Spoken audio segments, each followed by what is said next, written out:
Olá, tudo bem? Eu me chamo Érica e hoje é o nosso segundo vídeo da série onde eu vou trazer algumas ferramentas que vão facilitar a jornada do professor nas aulas à distância. Então, no vídeo de hoje, eu vou estar mostrando alguns slides que eu fiz para as minhas aulas e eu gostaria muito que este vídeo e esses slides inspirassem vocês. Todos os slides eu vou deixar na descrição, vocês podem acessar eles caso vocês queiram baixar e adaptar para a aula de vocês ou mesmo utilizar eles. Então eu vou apenas mostrar como eles estão e mostrar qual foi a ideia geral e vou deixar para vocês mexerem, digamos assim, neles ao baixarem. Então, vamos lá. Este é o primeiro slide que eu separei.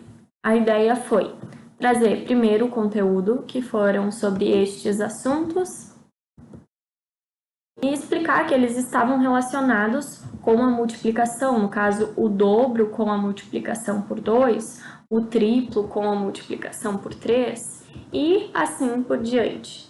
Ele era um conteúdo de revisão, eu não me aprofundei tanto, era mais para eles conseguirem fazer com maior facilidade a atividade que vem logo a seguir. Aqui eu fiz uma explicação sobre equações de segundo grau, explicando a estrutura dessas equações. E aí eu vim com um momento charada, onde era colocado uma questão para os alunos e dado um tempo para eles fazerem. E aí eu controlava o tempo no próprio celular ou no relógio do computador. E aí, depois de eles pensarem, eles expuseram as suas respostas, a gente via se estava correto ou não, através dessa segunda parte aqui, onde eram colocados as resoluções. Então, eram várias questões dessa maneira, a questão, tempo para pensar, resolver e expor a resolução, e aí a resolução para conferir se o resultado estava feito de maneira correta. Essa apresentação é basicamente isso. Esse segundo slide que eu vou estar trazendo para vocês é mais pela ideia, que eu achei uma ideia interessante, uma ideia para deixar interativo a aula, onde o primeiro slide abriu um livro bem antigo, o próximo slide já falava nas aulas passadas e vinha com um papiro, né? E era uma pena que escrevia, trazendo algo que é algo antigo, ou seja, nas aulas passadas, né? Só para trazer um pouco mais de atratividade para as aulas. Então, tudo que era das aulas passadas ficavam neste papel, e o que era das aulas do dia ficava com fundo branco, também com bastante animações, que nem eu ensinei no vídeo 1. E, enfim, aqui eram as horas de explicar, as questões que iam aparecendo, tudo sempre utilizando bastante animações e, bom, era feito dessa forma. Eu vou estar terminando de passar esse slide com a explicação e adiante nós vamos ver o terceiro slide. Esse é o terceiro slide, também é mais para trazer a ideia, né? A ideia do terceiro slide. Então, a gente iniciava relembrando, aqui mais discutindo e não colocando no quadro o que tinha sido visto nas aulas passadas, era mais uma discussão para relembrar. E aí, uma explicação e posteriormente eu convidava os alunos para fazer uma viagem no tempo e no espaço e trazia as passagens. O intuito era viajar com os alunos para a época de Tales de Mileto, lá no Egito, quando ele descobriu a altura de uma pirâmide. Então, eu falava assim, a nossa viagem vai começar em 3, 2, 1. Se segurem, alunos, a gente está começando a nossa viagem, é uma viagem muito difícil, porque além de ser no espaço, é também no tempo, mas não se preocupem, nós estamos quase chegando, quase. Chegamos lá no Egito, na época de Tales de Mileto. Então, bem-vindos ao Egito, alunos. Antes de descobrirmos como Tales de Mileto descobriu a altura da pirâmide, nós vamos passear um pouco.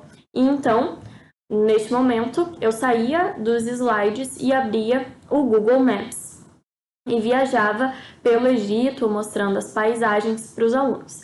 E depois voltava para cá para a gente descobrir como que foi a altura.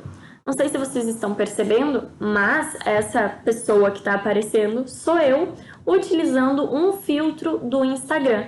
E isso é uma das coisas que nós vamos aprender no nosso terceiro módulo. Como que a gente pode utilizar alguns aplicativos, alguns sites para tornar as nossas aulas mais atrativas. Então, eu utilizei esses balões de pensamento também com as animações, um balão depois do outro. As imagens para ilustrar, que foi através da sombra, aqui a pirâmide, né, os triângulos que eram semelhantes e como que ele fez esse cálculo. Então, também vou estar deixando este slide disponível para vocês. É importante dizer que caso vocês queiram olhar de uma maneira mais aprofundada, vocês podem estar baixando os slides aqui na descrição para olhar melhor cada um deles. Eu agora só estou passando a ideia para que inspire vocês para as aulas de vocês.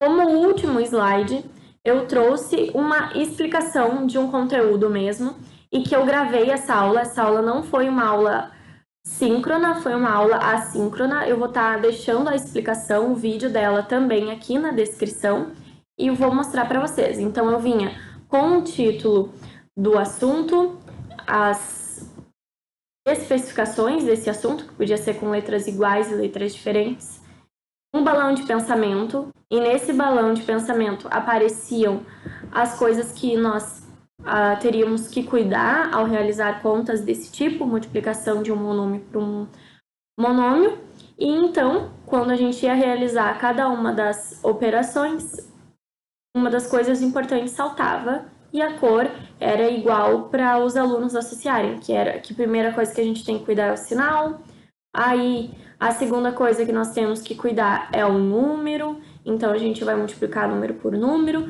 e por fim as letras, né? Multiplicando letra por letra e explicando que quando a gente multiplica letras iguais, a gente soma os expoentes. Esse segundo balão de pensamento, ele foi para explicar por que a gente soma os expoentes, né? Porque x ao quadrado é a mesma coisa que x vezes x, e x ao cubo é a mesma coisa que x vezes x vezes x, e aí no final a gente fica com 5x, que é x elevado na quinta, e por isso que a gente soma os expoentes. E aí esse mesmo processo era realizado para letras diferentes. Se vocês quiserem conferir essa aula, também vai estar na descrição.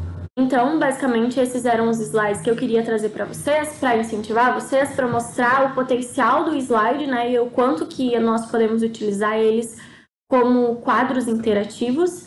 Eu espero que vocês tenham gostado. Qualquer dúvida, vocês podem deixar aqui nos comentários ou me chamarem nas minhas redes sociais. E com isso, nós finalizamos o nosso módulo 1. Próximo módulo, nós vamos falar sobre o Meet e como utilizá-lo. Um beijão e tchau, tchau!